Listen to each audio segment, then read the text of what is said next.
Since the pitch, I have developed an analytical framework for my DA, which is my blog site that explores the once popular but now forgotten game Moshi Monsters. For my analytical framework, I'll be analysing the game from three perspectives. That is, looking at its formal, dramatic, and dynamic elements. This is the framework that I believe will be the most effective for the game I'm looking at, and the platform through which I'm sharing my work, as it will allow me to cover all bases of the game, from the rules, objectives, advertising, and appeal. This will be found through both research and my own experience playing the game. I've begun to put this analytical framework into action through my first two blog posts. The first post was on the game hardware, and the second was on the game content.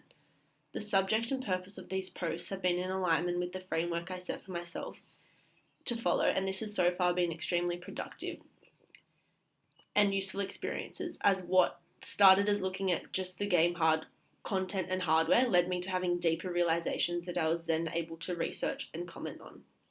The negative aspect to this is that so far I have not had any engagement or feedback from a public audience. This is obviously a key element of the DA, and the feedback of others would be useful to see what they are or are not liking about my work and what future content they would be interested in seeing.